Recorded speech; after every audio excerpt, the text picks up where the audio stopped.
Good afternoon, everyone. I am Kizia Sharabi Angel. And I am Rowena Dolce Hogara. I am Ian Mark Carandam. I am Spencer Desilio. And we are the Food Preservation Presenters. Food preservation. Food preservation frees people from total dependence on geography and climate in providing for the nutritional needs and wants. Through food preservation, wasted of food can be reduced. As the old saying goes, waste not, want not. Ultimately, all natural foods will spoil, and even those which have been preserved in one form or another lose their color, flavor, texture, and nutritive value.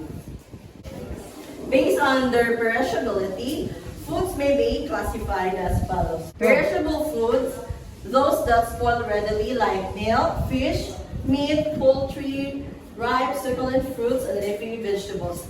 Examples are those kaning fruits or meat na kanang na siya mapanos or malata. Examples is kaning milk, the leafy vegetables, the fish, kaning meat, and the succulent fruit like strawberry.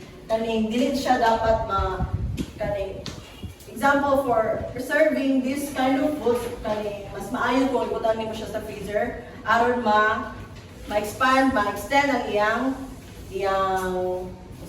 time span or lifespan. So, next is the semi-perishable foods. Those that can be kept for a limited period of time like onion, garlic, eggs, and root crops. So, these are examples of the semi-perishable foods, the eggs, the onions, the garlic, and this one also, the vegetables or root crops. So, pwede niyo siya mataod-taoran. Example, so kibali, ma-keep mo siya for a week or so, more like 2 weeks, 3 weeks, depending on how you plaster or keep this kind of poultry and vegetables. Next is the relatively non-perishable foods.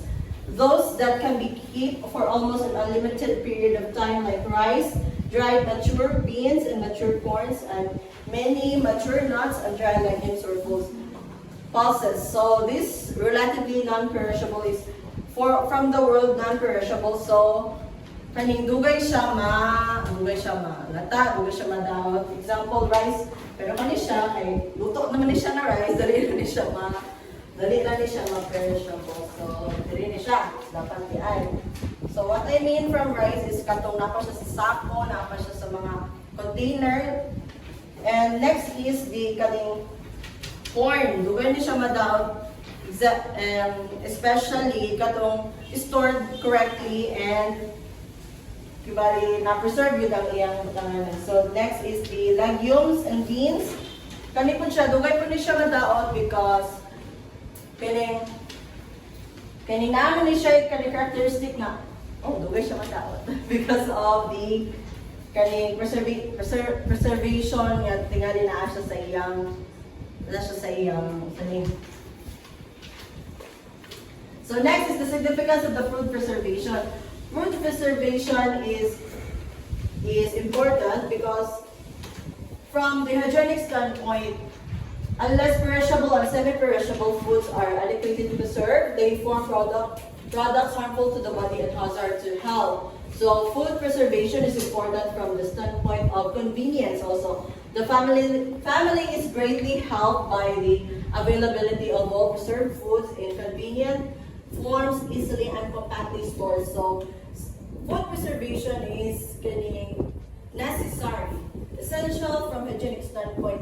So when mag-preserve ta og food, very important nga while handling or making the product nga atong i-preserve or gamitan nato og mga ingredients is necessary nga hinlo ang atong surrounding, ang atong pag-prepare, and also it is important nga hinloan nato dahil nato mga products and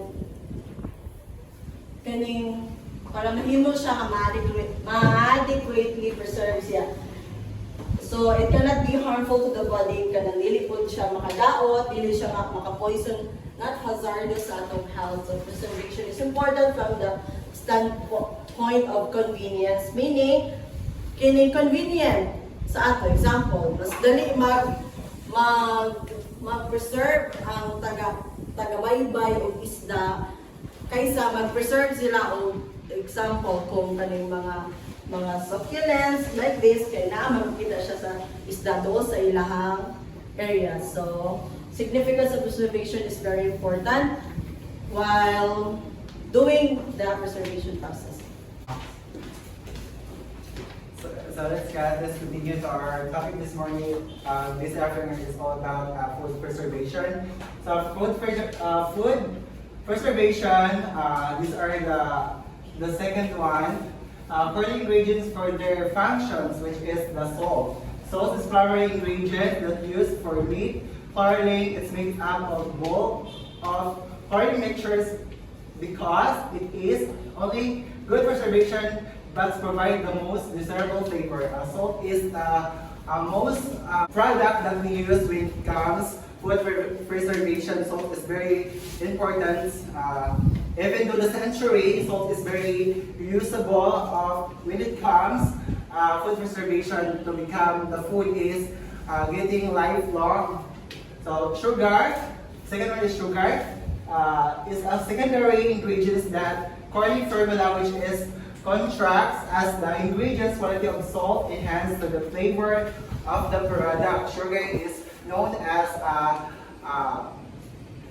product that sweet, no? Sugar is sweet with collaboration with salt. So example for sweet corns that it used for salt and sugar with collaboration. Those are flavor that enhance, no? Enhance those flavors of the product that we use. So nitrates are the color of extension agent or substance responsible for the development of the proper color includes the meat or product. Nitrates is ano na siya kanang food coloring. So nitrates is very important when it comes to food preservation. So maintain those colors, and when it comes the product or the meat that you want to preserve is become healthy, and the color is fresh when you look at.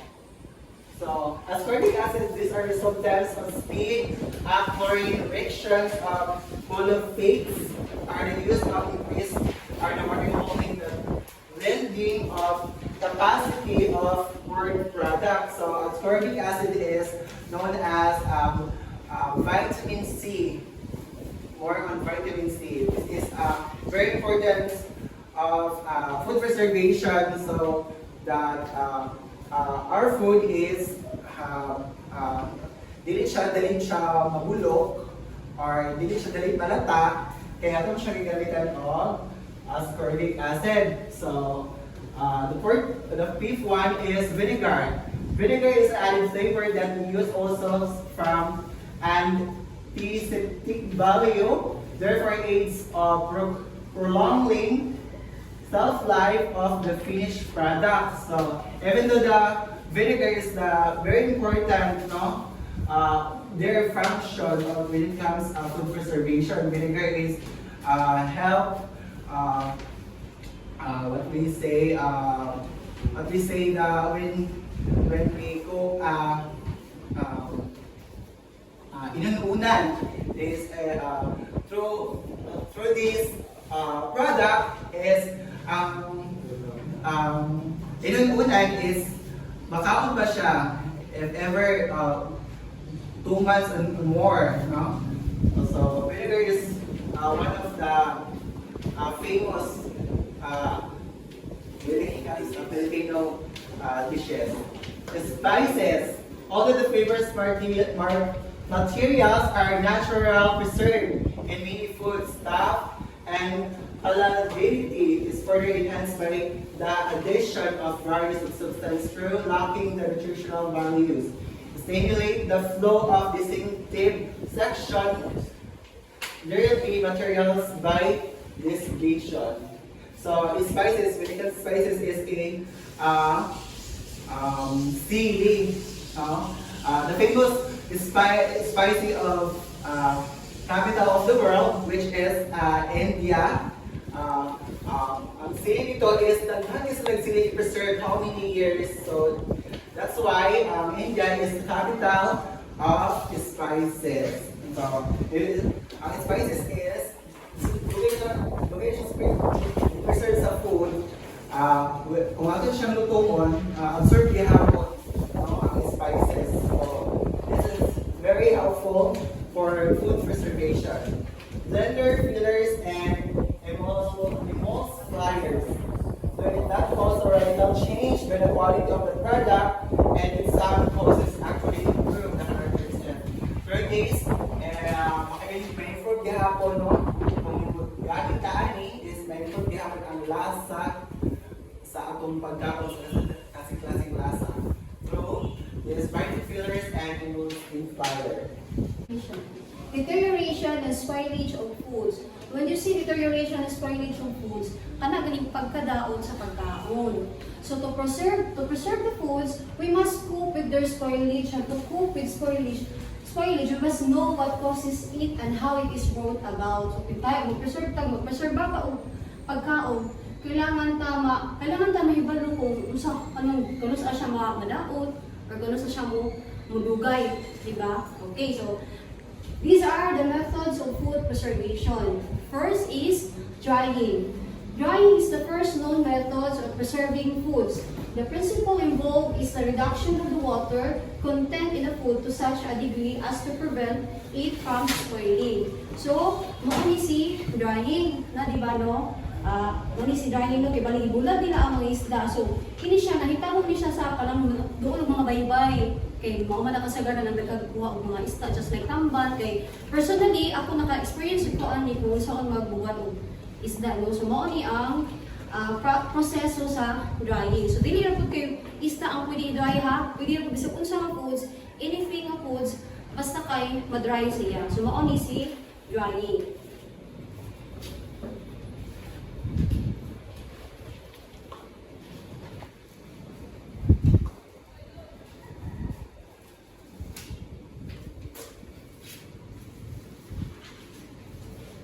Okay. The general methods used in drying are by sunshine. So naani ay general methods ang drying no. So first is by sunshine. Food is usually sliced and spread to dry under the heat of the sun. So by sunshine, from the word na sunshine, ikan sa adlaw no. So for example, kini isda. So kibali, kailangan na i-slice ang tunga para mabulat siya. So mao na siya by sunshine. Second is by artificial heat. Food is dried by exposing it to hot air as in the oven. So kini siya by artificial heat. So kana for example oven sa as mo ni ingon diri nga oven, di ba artificial na siya naminit pamatag electricity ana para lang maka-heat siya or maka-dry siya o pagkaon. Third is by air blast. Food is dried by means of a fan driven by electricity, alcohol, or kerosene. So air blast. For example, kini siya is nag-use din siya og electricity, nagikan sa fan, then electricity, alcohol, or kerosene para lang makadry siya og food or product. Okay. The second methods of food preservation is smoking. This process of preserving is usually used with fish and meat. The material is first salted and exposed to the smoke produced by slow-burning sawdust or shavings of one of the Philippine woods like kamucal, guava, or tamarind. So this is okay, see smoking no na as you see in the picture no nga wala din siya yung nag-direct sa hayop.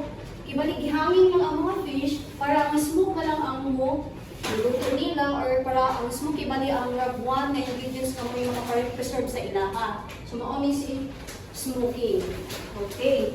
Second, the third method of food preservation is salting.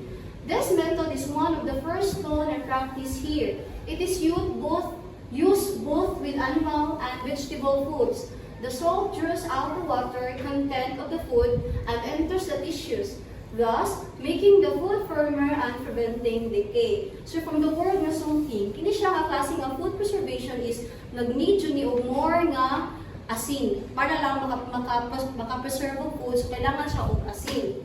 Ano, just like, mautuod ni si Koan, kini si Salty. Ano siya isa sa example kay, personally, ako naka-experience ko ani kay doon kami sa Baybay, and then nakitambal dito. Daghan ang mga tambal, amo na ginani kay para ma-preserve na mo, din masudan pa na mo in the other day. So, mao ni si salting. Naapo na ay the two most important methods of salting. So, naali duha ka important to. First is dry salting and second is brining. Dry salting is the food is first mixed with salt to remove a large amount of its moisture and then dry.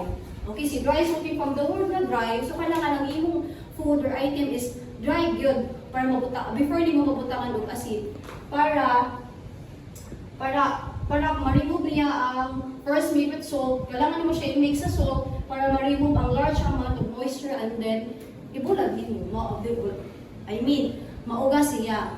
Okay. Second is brining. The food is packed in a container and covered with a solution of salt.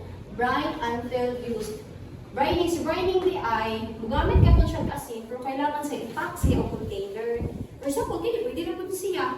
Pero kina na siya is walang ibutang o container. So, ang matawag siya o brining, kailangan ibutang mo sa container, ibutang mo ang food dito, o ibutangan mo also. Yeah, ipack din mo siya. Inana ibali si brining.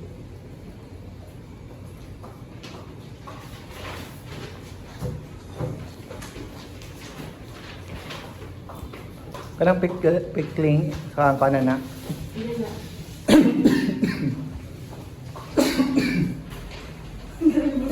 Burger? Ako na human.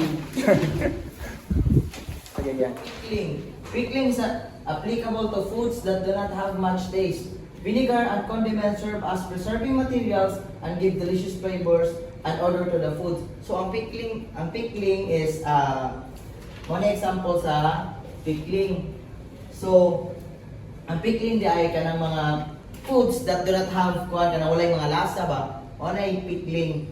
It name example sa pickling ng mga foods na walay lasa like kanang kapayas na hilaw o kana kini.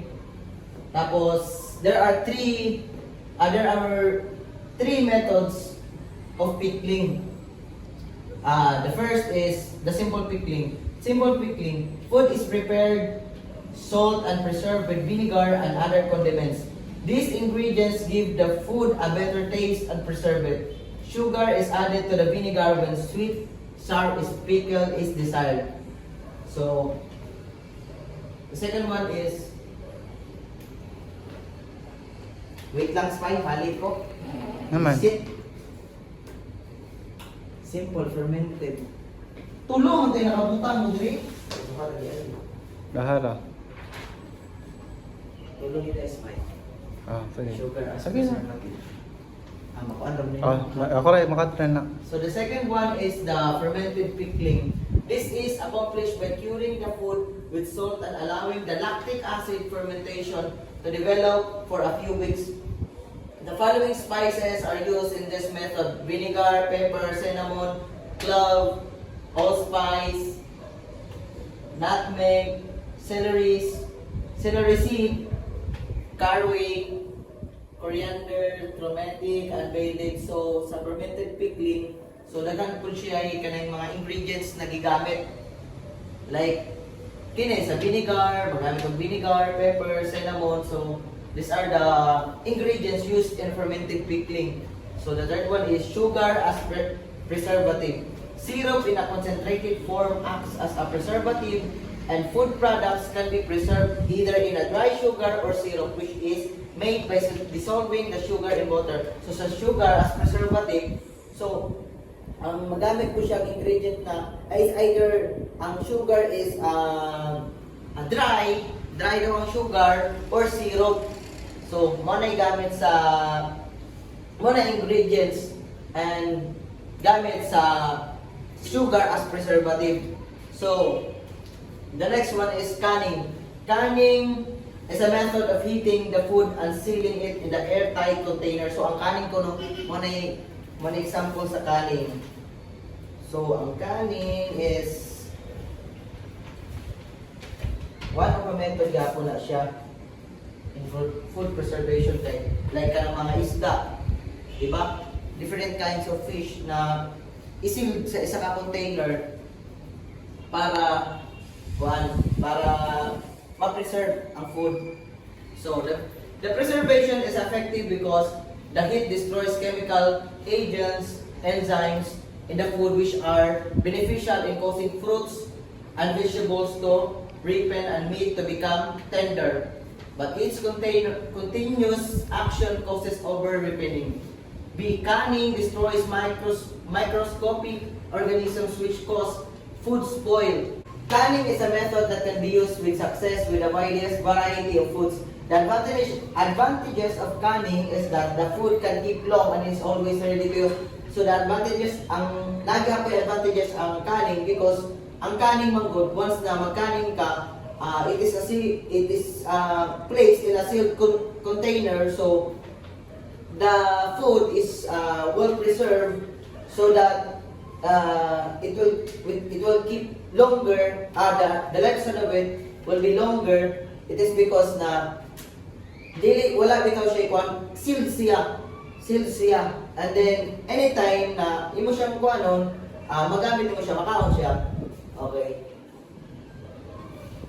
So the last one is freezing. Freezing is the simplest way to prepare food and the most natural, although not the cheapest. So ang freezing, like mga foods na kanabitang, though it is the simplest way na mag-ref magitag mga pagkaon, but it will preserve the food na dili siya na mapanhos or unsa ba. Methods of food preservation in freezing. A. Flavor and appearance and a change. The method is very easy to learn. It is safe. Food spoiling organisms present are unable to multiply at freezer temperature. So sa freezing, ang flavor dili gid siya ilista, kung baga dili siya mabago ang flavor pag i-freeze nimo siya. So the method is dali ra gid siya i-learn kay syempre ang freezing maglagay ra man pagkaon sa kuan, maglagay ra man pagkaon sa freezer. So lastly, safe po siya. Safe po siya because the organisms na musulod dito dili man siya makapadaghan. It is because bugnaw biyak. Ang temperature sa freezer is lahi biyak. Kaya syempre bugnaw kayo, so dili good maka-multiply ang mga microorganisms na pwede musulod dito. So the last one is, if freezer is done in a regular freezer unit, it provides you a market in your kitchen, stores whole meals ready to eat, banishes leftovers, and makes a bank for pies and cakes or what you have. It is a permanent ladder to perishables. So ang freezer kwan din siya kining importante din siya sa ato kay labi na natin mga leftovers na mga pagkaon, mabutang din nato siya sa freezer to preserve the food para magamit pa nato o makaon pa nato in the other day. Okay, thank you.